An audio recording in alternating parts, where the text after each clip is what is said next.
qué se puede resolver, cómo se puede resolver hoy la situación argentina. Entonces, empecemos por el análisis breve de lo que pasó. Bueno, lo que pasó en aquel momento es que el golpe institucional del 20-21 de diciembre interrumpió un proceso ordenado de reestructuración de la deuda y de solución de los problemas. ¿Usted cree que hubo una conspiración contra Sin duda hubo una conspiración. Por supuesto, también en ese momento, no solo el peronismo bonaerense, liderado por Duhalde, que empujó, pero también dentro del mismo radicalismo había divisiones y no lo apoyaban a De la Rúa, ¿no? Yo recuerdo bien porque yo fui a hablar con todos los dirigentes peronistas, radicales en ese momento, cuando teníamos que torcerle el brazo al fondo para que nos desembolsaran dinero que se había comprometido a desembolsar, cuando habíamos cumplido con todas las condicionalidades, ¿no? Pero por un capricho del director gerente del fondo, nos estaba reteniendo los dineros, pero finalmente recuerdo que a instancias de Ann Kruger, a pesar de que muchos creen que Ann Kruger nos jugó en contra, pero estábamos a punto de realmente poder concluir la reestructuración ordenada de la deuda. Habíamos concluido más del 50%. Eso ya significaba una economía de intereses de 2.500 millones de dólares al año, de una factura de intereses que era de 12.000 millones, que era la gran causa del déficit de esa época. Y nos faltaba reestructurar el resto, que eran todos los bonos que estaban en el exterior, para lo cual teníamos todo muy bien preparado y lo íbamos a hacer a partir del 15 de enero. Yo les expliqué todo esto a los dirigentes y para eso necesitábamos que se aprobara el presupuesto del año 2002 con déficit cero, como había dispuesto una ley aprobada prácticamente con apoyo de todos los gobernadores en julio, y en lugar de eso decidieron voltear al gobierno. ¿Y por qué lo decidieron? Porque había todo un movimiento, básicamente liderado por el que era presidente de la Unión Industrial en ese momento, de Mendiguren, que habían decidido que ellos se iban a sacar de arriba las deudas a través de un proceso de especificación compulsiva de la economía. Por supuesto no lo decían expresamente, a mí me lo habían dicho... Mendiguren es diputado ahora. Sí, espero que no vuelva a hacer el daño que causó en aquella época, ¿no? Pero resulta que ahí, lamentablemente, a pesar de que yo se los advertí, los dirigentes principales, en particular Duhalde y Alfonsín, no se dieron cuenta que este hombre lo que estaba buscando era algo que era un desastre para el país. Por supuesto, para poder implementarlo me tenían que sacar a mí del Ministerio de Economía, porque yo les había dicho que en ningún caso íbamos a tomar una medida de esa naturaleza, ¿no? Pero bueno, nos sacaron a nosotros y con la excusa del corralito, que en realidad era una restricción para el retiro de efectivo, pero la gente podía disponer de sus fondos a través de tarjetas de crédito, de débito, de cheque. Utilizaron esa excusa para, lisa y llanamente, disponer la especificación de todos los depósitos en dólares. A pesar de que Duhalde había dicho el que depositó dólares recibirá dólares. Pero esa medida, ¿por qué la querían la gente, por ejemplo, como de Mendiguren? Porque de esa forma iban a poder licuar todos los pasivos que tenían en dólares bajo ley argentina. Ahora, eso era un beneficio para los endeudados en dólares, pero que significaba destruirle los ahorros a todos los que habían depositado dólares en los bancos. Claro. Y además... La gente se quedó sin los dólares que había depositado. Y además, lo peor de todo es que cuando de repente la gente que creía tener 60.000 millones de dólares se encontraba con 100.000 millones de pesos, porque se los cambiaron a 1.40, la gente no quería pesos, si sabía que los pesos se desvalorizaban tremendamente al abandonarse la convertibilidad. Entonces la gente salió desesperada a tratar de convertir esos pesos en dólares. Entonces el precio del dólar se fue a casi 4. Imagínense una monstruosa devaluación. 400% de Así devaluación. es. ¿Qué ocurre? Eso significó una tremenda caída de los salarios. Antes se habían quejado por una reducción del 13% del salario nominal en un momento de deflación, cuando los precios bajaban y que se aplicaba solo a los salarios de más de $500 por mes del sector público y de los jubilados. Y ahora le provocaron una caída del salario del 30%, de las jubilaciones del 30% en términos de poder adquisitivo. Tal es así que la pobreza, que estaba en 32, 33% a fines del 2001, saltó a más del 50% a principios del 2002 y se mantuvo en ese nivel prácticamente hasta principios del 2003. Hubo una caída adicional de producto a lo que ya había caído, porque veníamos de recesión, cayó mucho más. Y después dijeron, pero ahora empieza a crecer la economía. Bueno, por de pronto un rebote, cada vez cuando hay una gran caída, siempre hay un rebote. ¿Y la soja? Y después vino la soja, fíjense. Cuando usted era ministro, si yo no recuerdo mal, la tonelada de soja costaba $140. Así es. Y después llegó a costar $600. $600, así es. Una enormidad.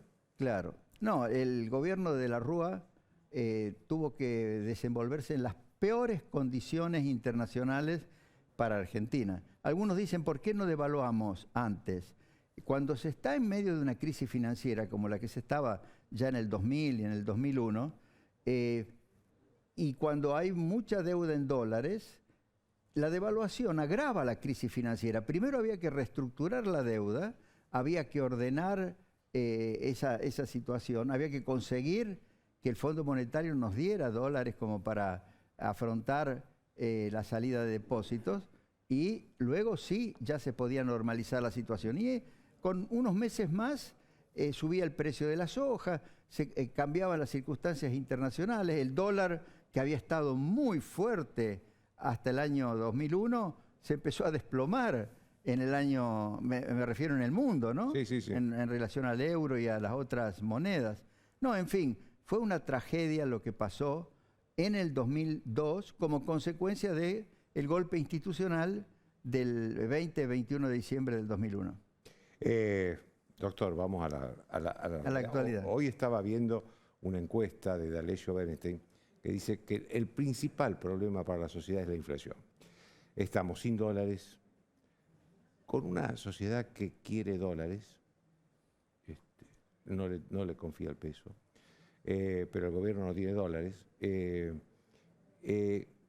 solución le ve usted a esto? ¿Cómo sería, qué haría hoy Domingo Cavallo si fuera ministro de Economía? Hoy, con este gobierno, no hay nada bueno que se pueda hacer.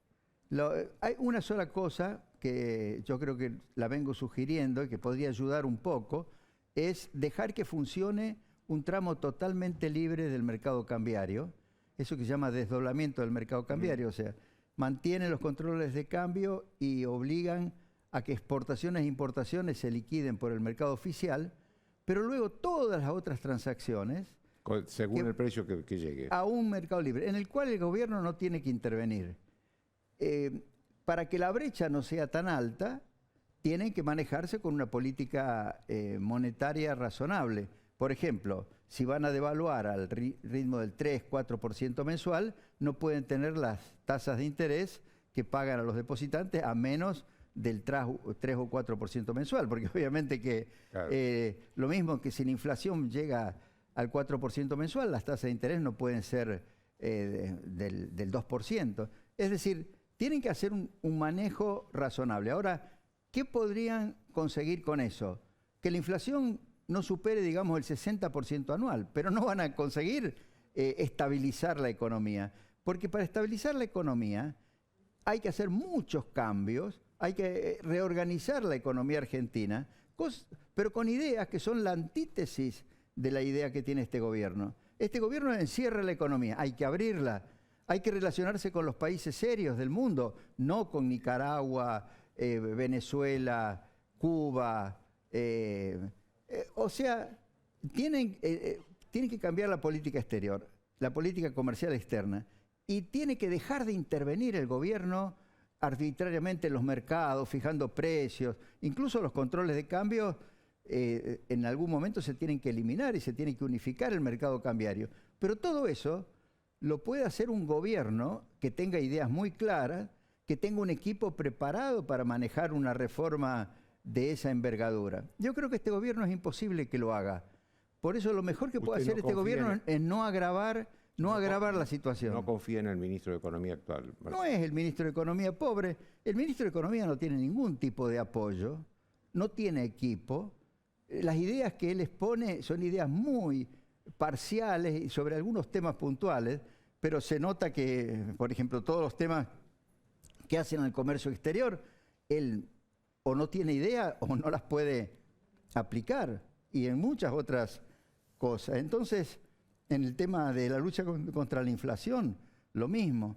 Por lo tanto, no es una cuestión del ministro de Economía, es el gobierno en su conjunto, que es un gobierno disfuncional, un gobierno que no está en condiciones de resolver los problemas más graves, sobre todo el problema de la inflación. Y si no se resuelve el problema de la inflación, ninguno de los otros problemas se logra resolver. Porque, por ejemplo, el que invierte o el que tiene que tomar una decisión de tratar de proteger su ahorro, va a buscar de evitar el efecto de la inflación. ¿Cómo evita el efecto de la inflación?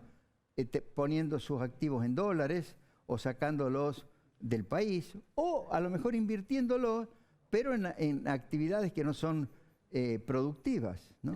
Dígame, doctor, cuando usted asumió, el país estaba en hiperinflación. Y usted, digamos, su plan fue la convertibilidad. Pero no solo la convertibilidad, muchas otras cosas que hicimos simultáneamente. Fue una reorganización integral de la economía argentina. Claro, ¿hay posibilidad hoy de hacer algo? Porque hoy tenemos también una sociedad que no confía en el peso, que cree más en los dólares. Esto ya es casi genético en la sociedad argentina. No, yo creo que hay posibilidad de hacerlo con un nuevo gobierno. Yo creo que si quien gane la elección en el 2023, que yo espero que no sea esta misma gente, porque si no, ahí sí que no tenemos solución. Pero si, por ejemplo, Juntos por el Cambio llegara a ganar la elección, pero se han preparado 2 años, tienen los equipos y tienen las ideas claras respecto de lo que hay que hacer y capacidad para tomar las decisiones más difíciles al principio, explicárselas a la gente, y luego perseverar en la buena senda. Yo creo que Argentina tiene solución. Se puede lograr un efecto como el que logramos en el año 91. En el año 91 apenas anunciamos la ley de convertibilidad y varias otras cosas juntos, como por ejemplo eliminar las retenciones, eliminar todos los controles de precios, todas esas cosas, y por supuesto las privatizaciones, que fueron muy importantes porque limpiaron al sector público de un montón de déficits y de corrupción que anidaban en las empresas del Estado, atrayeron inversiones modernizadoras de la economía. Todo eso, por supuesto que se puede volver a hacer y se puede hacer mejor incluso, porque ahora hay más experiencia, ¿no? Incluso las tecnologías ayudan. Por ejemplo, mucha gente dice, el corralito, el problema es que no había suficiente bancarización, porque obviamente si hubiera habido bancarización, ¿cuál es el problema de que solamente se pueda retirar? Bueno, hoy con la pandemia se dio cuenta que no se necesita ir al banco. Claro, claro. Pero ahora la tecnología ayuda mucho para, por ejemplo, incluso para cobrar impuestos. No hay que crear nuevos impuestos e impuestos distorsivos. Hay que cobrar bien los impuestos normales que tiene un país. Y la tecnología debería ayudar a eso, ¿no? Pero bueno, lamentablemente no tienen, esta gente no tiene ideas, no tiene, el rumbo no es el correcto, además tienen un afecto por el tipo de intervenciones en la economía que van a contramano de una economía con competencia, con libertad de comercio, con posibilidades de integrarse al mundo, ¿no? ¿Usted cree que acá el problema central es de confianza? Sí, ahora, confianza que se tiene que basar en que la gente diga, esto que me están explicando me convence, claro. Y empiece la gente a ver que hay un futuro, ¿no? Eso es fundamental. El presidente y su equipo, en particular el líder del equipo económico y los miembros del equipo económico, tienen que tener una gran capacidad de comunicación y de explicación para para convencer, ¿no? Y por supuesto tienen que estar convencidos ellos y además tienen que convencer de ideas que sean buenas. Por ejemplo, el tema de los controles de precios. Todo el mundo sabe, decía Menem, desde la época de los fenicios, de mi ancestro, que los controles de precios no dan ningún resultado. Y esto quieren crear confianza diciendo que van a controlar todos los precios para bajar la inflación. Es absurdo, o sea, no se le puede a la gente mentir tan alevosamente y esperar que la gente le crea. Usted viaja mucho al exterior, vive inclusive parte del año en el exterior. ¿Cómo ve la confianza? ¿Es posible que la Argentina recupere la confianza? Porque mire que tuvo confianza en los años 90, después la perdió, después la recuperó con Macri, después la volvió a perder. ¿Es posible que la Argentina...? Bueno, va a ser difícil, no va a ser fácil, pero hay que hacer el máximo esfuerzo para recuperar la confianza. Por supuesto, con este tipo de política exterior que se está haciendo ahora, es imposible recuperar la confianza. ¿Cómo le va a explicar a un país serio, europeo, o a Japón, o a Australia, o a Canadá, o a la misma China, y que sus amigos en política exterior son Maduro, Ortega, Correa, Castro ya se murió, pero Díaz-Canel, el que maneja Cuba? ¿Cómo va a inspirar confianza así? Hay unos chistes que salen que dicen, a todos estos que les gustaría o que elogian a esos países, ¿por qué no se van a vivir a esos países, no? Si claro. Es que no, todos los de esos países tratan de salir e irse al resto del mundo, ¿no? ¿Usted ve que la economía de acá al 2023, porque hay 2 años todavía en el medio, va a ser una economía, digamos, lo escuché hablar del 60% anual, es una cifra alta, 60% de inflación anual. ¿Vamos a estar en esa cifra? Sí, yo creo que si las cosas se hacen mínimamente bien, vamos a estar en 60. No creo que podamos estar en mucho menos de eso con este tipo de gobierno y este tipo de políticas. Por supuesto puede ser mucho peor, puede ser más alto de 60, pero, por ejemplo, el tema... Ahora, durante el año anterior, para tratar de mantener la inflación al 3% y un poquito menos del 3%... Mensual, ¿qué hicieron? Corrigieron el tipo de cambio oficial a razón del 1,5% mensual. Eso ya no lo pueden seguir haciendo. Como mínimo van a tener que corregirlo al ritmo de la inflación, que será 3-4% mensual. Entonces, eso agrega puntos a la inflación, ¿no? ¿Para qué decirle si se pegaran una devaluación, ¿no? Como hay algunos que dicen, no, lo que tiene que hacer ahora es devaluar de inmediato para cerrar la brecha. ¿Usted cree que no? No, yo creo que no. Imagínense, si ahora hicieran la devaluación que hizo Duhalde en el 2002, es decir, si el dólar de 100 pesos oficiales se fuera a 400 pesos oficiales, imagínense a dónde van a quedar los salarios, a dónde van a quedar las jubilaciones, a dónde se va a ir la inflación, porque obviamente va a haber una puja distributiva, que no le quepa duda de que los movimientos sociales y los sindicatos van a pedir aumentos de la misma magnitud. Además, si se produce una fuerte devaluación, más alto tiene que ser el tarifazo, porque entre la devaluación y el tarifazo existe una relación muy complicada.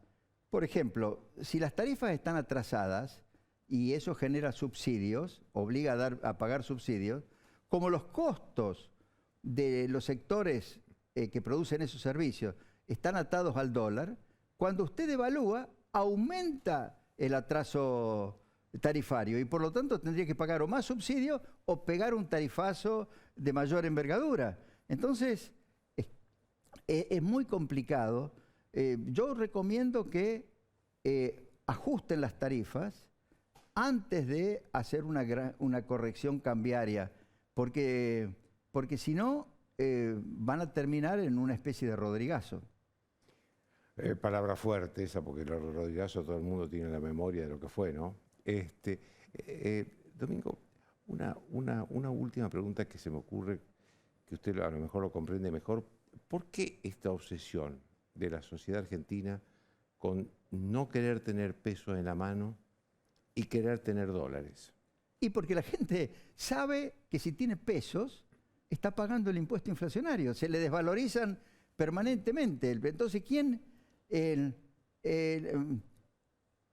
la gente se ha dado cuenta que eso que llaman política monetaria, emitir dinero para supuestamente crear crédito para el gobierno o para algunos beneficiarios del sector privado, eso es cobrarle un impuesto. Se deteriora el valor del salario que cobra la gente, se deteriora el valor de la jubilación. Es decir, y eso porque se lo pagan en pesos. Y cuando usted recibe el peso, al poquito tiempo ya vale mucho menos. O todas las cosas aumentan de precio en pesos. Entonces la gente le escapa al peso. Le escapa al peso y si tiene que ahorrar, quiere ahorrar en dólares porque sabe que el dólar le preserva aún el valor. Si le sobra un peso. Eso Claro, todo. Bueno, ese era ¿cuál fue el milagro de la convertibilidad, que se dice de la convertibilidad? En realidad fue una simple observación que yo hice en aquellos años, y la gente había prácticamente repudiado al austral, porque ni siquiera podía recordar los precios en australes porque cambiaban permanentemente, y además si ahorraba en australes perdía todos sus ahorros en minutos o en días, y se había acostumbrado a manejarse totalmente con dólares. Entonces, incluso recordaba los precios en dólares de las cosas. Entonces yo dije, ¿cómo resolvemos este problema? Bueno, dolaricemos, es decir, dejemos que sea el dólar el patrón de medida y de intercambio. ¿Por qué creamos la caja de conversión? Porque a su vez yo dije, algún día Argentina puede llegar a tener una moneda propia, que sea una moneda respetable, con la que el Banco Central pueda hacer política monetaria. Pero esa moneda no existe, hay que crearla. ¿Cómo se crea? ¿Cómo se crearon todas las monedas? A través de cajas de conversión, con una moneda patrón. El dólar nació en Estados Unidos teniendo al duro español, que era una moneda de 22 gramos de plata, que se llamaba dólares, como patrón. La libra esterlina nació con el oro como patrón. Después, cuando ya la gente empezó a confiar... Se independizaron del patrón. Claro, se independizaron del patrón y los bancos centrales pudieron entrar a hacer política monetaria. Pero, ¿por qué se mantuvieron como monedas sanas? Porque nunca los bancos centrales utilizaron a esas monedas para recaudar el impuesto inflacionario.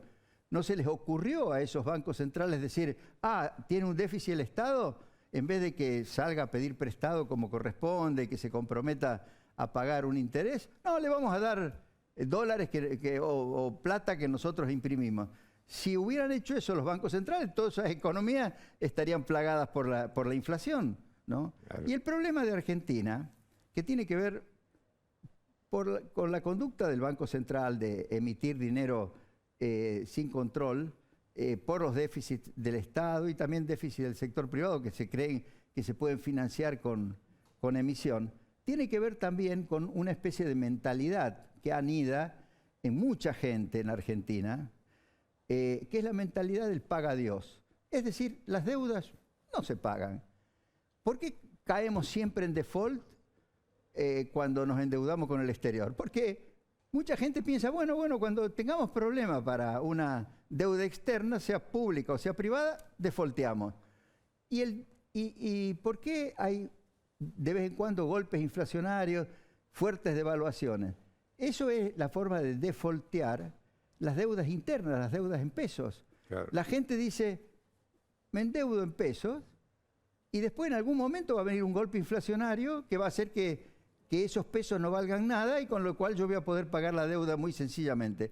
Claro, cuando se instala esa mentalidad en un país y cuando las conductas de los dirigentes políticos trata de valerse de esa actitud de la gente o convalidar esa actitud de la gente, ¿qué ocurre? El país pierde totalmente el crédito externo, el crédito interno, y eso significa quedarse sin moneda, porque la moneda existe y tiene valor cuando la gente cree en ella, es decir, cuando inspira confianza. Le agradezco mucho, doctor. Bueno.